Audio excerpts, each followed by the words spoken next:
Casual versus cEDH coming right up.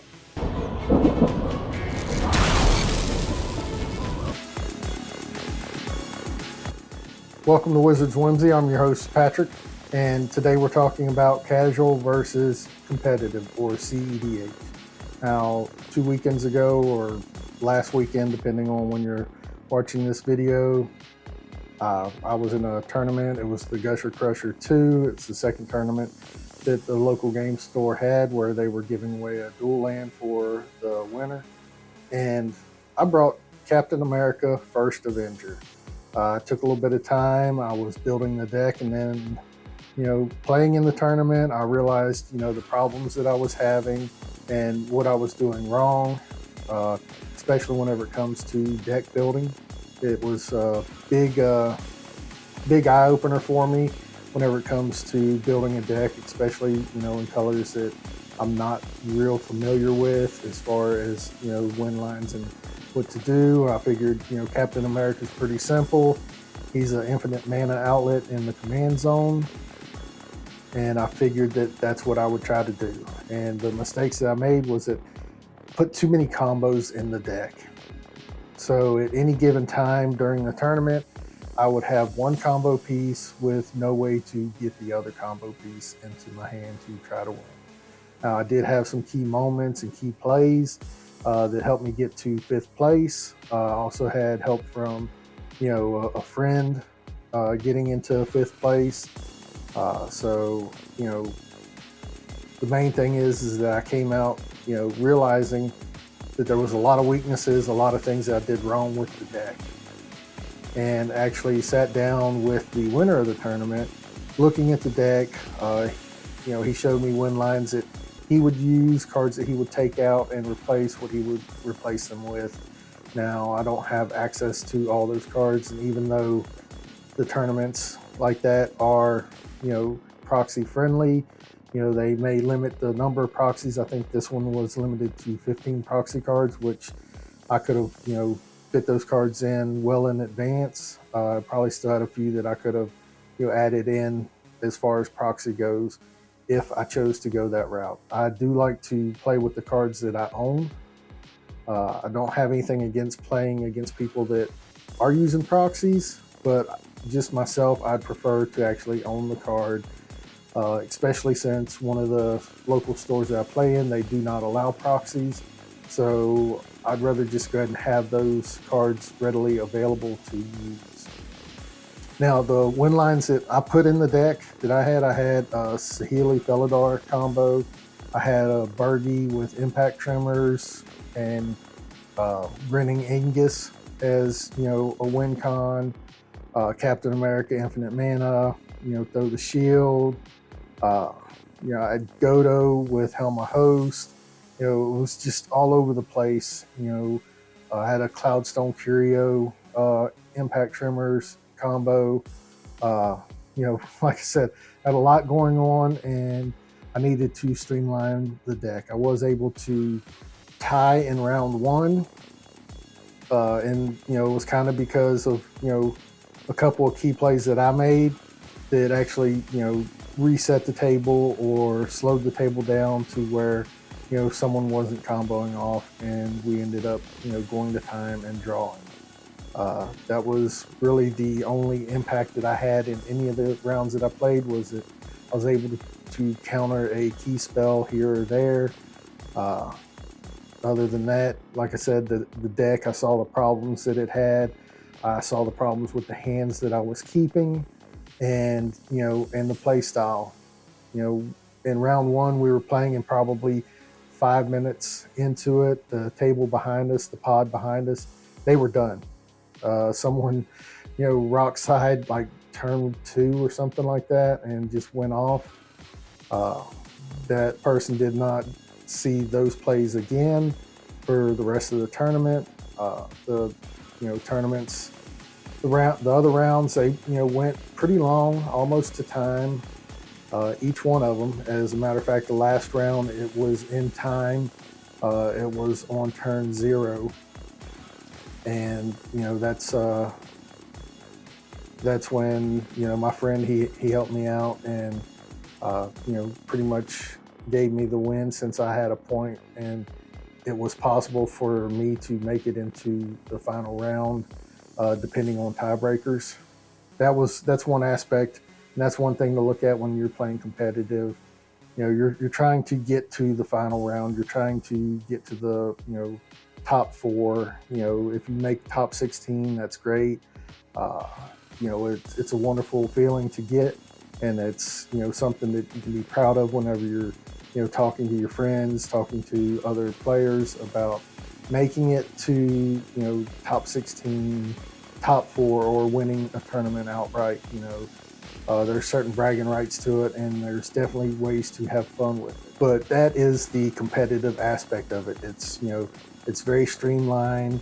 I got to see different win conditions, the way that they went about to get those win conditions, and how they were to efficiently use their time, their mana, and their resources as far as the cards and the cards that they chose to play.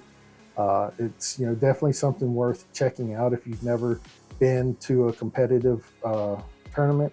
I would suggest doing that just to go check it out so that you can see the play style and you can see the mindset of the person, the people that are playing. We're trying to win. We're trying to win as fast as we can and as efficiently as we can. And once you get into the stance of that, you're just reacting, and that's where I was just reacting to what was going on. I was not able to really press forward or press any win cons. I couldn't tease anything. There was plenty of times that I had one, like I said, I had one piece of win con in my hand, but no way to get the other piece to it. So now that I've streamlined the deck, and the win con is actually a lot more streamlined. It's easier to get to. It is also easier to protect. And, that's a key thing too, is that you got to be able to protect your win con whenever you try to win in competitive EDH. So looking at the casual side of it now, so my play group, we get together every couple of months at a friend's house, and we have a little tournament. Usually it's 2 different pods, and we'll play 3 rounds in a final. This last one that we played, the restrictions was that you had to use a monocolored planeswalker. You actually drew from a hat for the color that you were going to play. I got blue. Not good for me. I'm learning blue, but I'm not a blue player. I prefer green. I can do red. I can do white. I need to learn how to play, black. Learning how to play blue. It's definitely a learning curve. My commander I chose was Narset, part of Veils, and we got to have a lieutenant in the command zone. You still had to pay commander tax if it died. I chose Delver of Secrets, a little 1-drop figure, easy to get out. We did have restrictions, no infinites, and you had to cast the Planeswalker before you could play your lieutenant. Now, I built the deck to be silly. I had a lock in there to where basically no one would have any hands, and if they didn't have any creatures as well, then I could get in with Delver for a lot of turns to wipe them out. Only had 3 other creatures in the deck. I had a Teferi, the mono blue Teferi. I had Tidespout Tyrant and the Hullbreaker Horror. I cut out artifacts as far as ramp goes because I didn't want to have an infinite in there, especially with Hullbreaker Horror, to where I could start flickering the mana rocks to create infinite mana. So to combat that, I just left those out, but I did not increase my land count to account for that. So, I had a little bit of problems getting out, but I mean, the tournament went long. It went till 4 a.m. One of the things that we do, we'll have food there. I brought some chili, some, Texas chili, commonly called a bowl of red. the host, he provided riced deer sausage. It was very good. We also had, my nephew, he brought a dessert.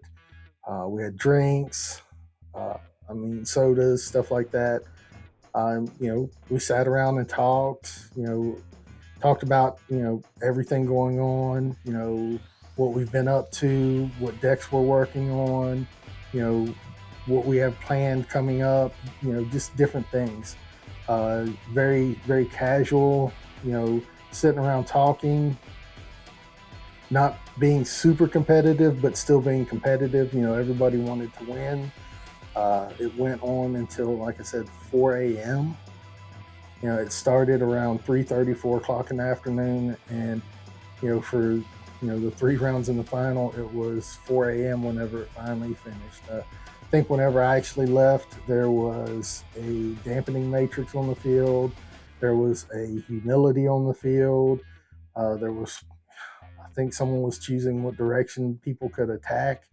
It was just, it was just crazy. And I think there was a colorless deck. There was 2 white decks and a green deck in that final pod, and the green deck won. But it went on for a long time, because I think they started that round maybe around 10:30, 11 p.m., somewhere around there. Not exact sure on the time. I wasn't checking my watch or anything like that. And I left, it was probably a little after midnight, and they were still playing, and they went on till 4 a.m. But that's a difference with the casual versus the competitive. We don't have time limits set, although I'm thinking that maybe we should, so we're not up till 4 a.m. playing. But not having the time, it's fun, because you can actually see what the decks can do, how they interact with the other decks. It's not just, I got to get to this win con and go for it. It is, let me progress the board, let me play these cards, I want to get this stuff out, I put this in there because I want this to happen. So that's the big difference. So when you look at competitive versus casual, it's a mindset. You're still playing cards, you're still playing efficiently, depending on what kind of rules and restrictions you have. You're going to have a different play style. You're going to build your deck differently. Once you know that you can't go infinite, you can't put any infinites in there, then that's going to restrict your deck, and you're going to have to come up with different win cons. There's also the restriction of no alternate win cons, so you can't Thork or win out. You can't approach of the second sun. You can't lab maniac.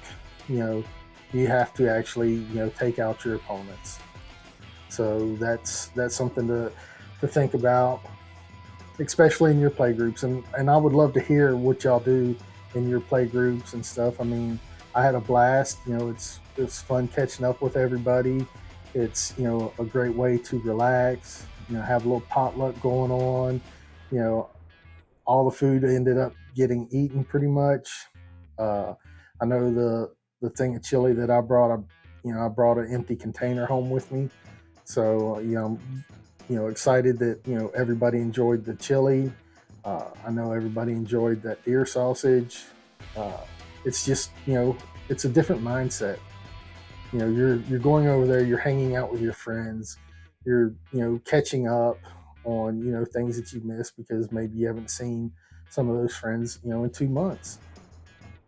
So you're getting together to have fun, and that's like I said, that's the big difference between the casual and competitive play. All right, so I have a request to all the viewers. I'm looking at actually trying to record some of the gameplay, especially from my commander group. Whenever we get together and we have these fun little tournaments that we do, and I'm trying to get some ideas on how to capture it. I have plenty of cameras. I have a GoPro, I have a DSLR. It has the stock lens on it, of course. Also have the camera that I'm shooting with here, Sony VH1 or something like that. So I have multiple ways of filming. I do have multiple batteries for most of the cameras. The one that I'm currently filming on, I do actually have it to where I can plug it in to a power supply. I do have several different mics that I can use and hook up. So I'm looking for ideas on how I can capture, the gameplay from overhead, and maybe even how y'all set up if you want to capture, the players. What do y'all do? How do y'all set that up? But the main thing that I'm looking for is how to capture the video from overhead to where it is good enough quality to where, viewers can look at it and see. I can, always pop up cards that play, especially key cards that are being played. I'm not going to do every single card, but just like if it was a key card, I know how to, edit that into post, so that's not a problem. My biggest problem is I'm trying to find something that is very effective, very efficient, and very affordable as far as capturing the overhead video. And I would love to hear your ideas on that. And send me a link to any DIYs that you've seen. I do have people that can help me build stuff that I need if I'm building something from scratch, or if there's a certain product line. I've already seen a video where someone has done something with PVC pipe. Wanting to know how that works out, if anyone's tried that, and especially with portability, what y'all are doing and how y'all are doing that. So I'd love to hear some thoughts and comments on that as well. Thanks for checking out this video. I hope you found it informative. I hope you got some ideas from it, and I hope it inspires you to play Magic in different ways. So, hit that like button, subscribe button, leave a comment, let me know what your thoughts are. Let me know what your play group is doing. How are y'all doing your, tournaments, or, your get-togethers? What do y'all do? What do you enjoy about it? Let's get in a conversation, bounce some ideas back and forth, and who knows, whatever you're doing in your league, we might be able to go ahead and use that in our league. So, and definitely if anyone has any ideas on how to film a live game, from overhead to, catch the table and stuff, let me know what y'all are doing or how y'all are doing that. I've seen everything from PVC to, tripods that have counterweights on them to hold the cameras. I'd love to know what works best for y'all. So until next time, keep slinging those spells.